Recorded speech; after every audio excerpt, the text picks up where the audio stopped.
My name is Alexander Kane, but you wouldn't know it. In America, my name meant money and power. I had everything: private jets, a penthouse, a team for every need. But I was empty. So, I disappeared. I chose the Philippines, far from my world of glass and steel. I packed a small backpack, left my identity behind, and flew to Manila. No more billionaire.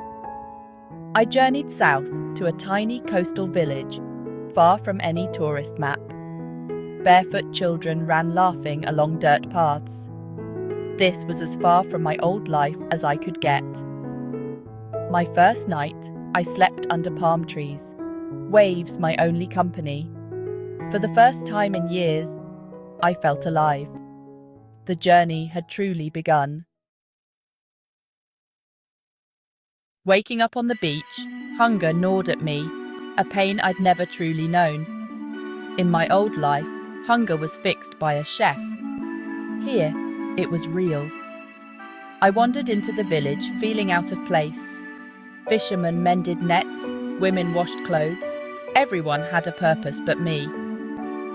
I watched men haul in a net full of small silver fish, my stomach aching. I felt useless. I'd managed billions, but couldn't feed myself. A young boy noticed me, pointed at the fish, then at me. Embarrassed, I shook my head. I had no money. He spoke to a fisherman who studied me, then smiled. The man wrapped a few fish in a leaf and handed them to me. "For you. You look hungry." I tried to refuse, but he insisted. I stood there, stunned by his kindness. This man, with so little, gave freely. Tears welled in my eyes. It was the kindest thing anyone had ever done for me. I realized I had so much to learn. That first gift was just the beginning. In this village, kindness was everywhere, in small, everyday actions. Mang Ben's wife, Arling Rosa, saw me struggling to cook and brought me to her home. She cooked the fish with rice and vegetables. It was the best meal I'd ever had. I wanted to earn my keep, so I helped Mang Ben with his nets. My hands blistered, but I learned to mend, to read tides, to work as part of a team. The fishermen shared their knowledge, never asking for anything in return. When a sudden rainstorm hit, a woman waved me into her home, handed me a towel and tea. We sat in silence, listening to the rain. No words were needed.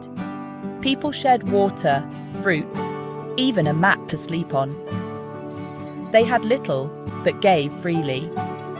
I was embarrassed by my past, where I had so much and shared so little. Here, community was life. They were teaching me what it meant to be truly human. Life settled into a simple routine: work, meals, community. Then, a fierce storm hit. The sea turned violent, waves crashing against the shore. We rushed to save the boats, but Mang Ben's was smashed by a massive wave. The village fell silent. One boat lost was a disaster for all. The next morning, Mang Ben stared at his ruined boat, defeated. The community gathered, searching for answers. Building a new boat seemed impossible, but the village elder placed his hand on the broken wood and spoke. Suddenly, everyone moved.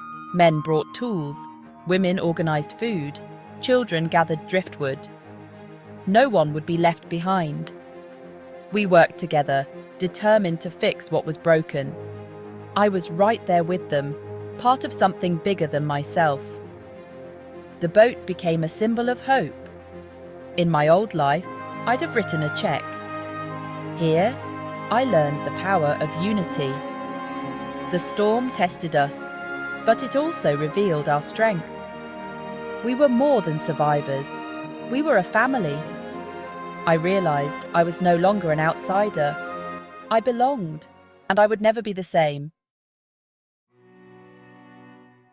As we rebuilt the boat, I wrestled with my secret. I could have fixed everything with a phone call, but that wasn't the point. I was living a lie, pretending to be poor among people who had given me everything. Their kindness made my secret feel heavier each day. They treated me with dignity, expecting nothing in return. I questioned if I should tell them the truth. Would they hate me for deceiving them? Would our friendship survive? The boat, patched and strong, was a symbol of their resilience. I knew I owed them honesty. They had shown me the meaning of community and trust. I couldn't leave without telling them who I really was. I was terrified, but I had to face them as Alexander Kane, not just Alex. They deserved the truth. I prepared myself for whatever would come. It was time to reveal everything. The day we finished the boat, the village celebrated. Mang Ben took it out on the water. Everyone cheered. That night, by the fire, I told them my real name and story.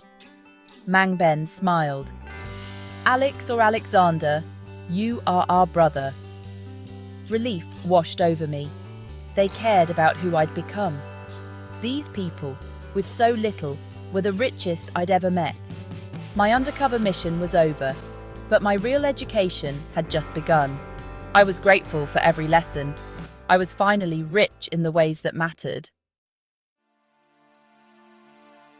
I left the village a week later, saying goodbye to a family, not just a place. Arling Rosa packed food. The children gave me shell necklaces. Mang Ben hugged me tight. I promised never to forget them. Back in America, everything felt different. Colder, emptier. I couldn't return to my old ways. I started a new, anonymous foundation to support small, forgotten communities. We provided resources quietly, empowering locals to build their own futures.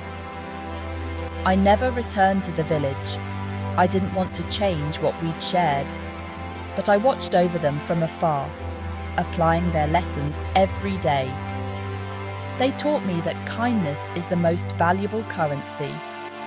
True wealth is not what you have, but what you give. Dignity lives in every heart, whether in a penthouse or a bamboo hut. Their impact rippled through my life and through the lives of many others.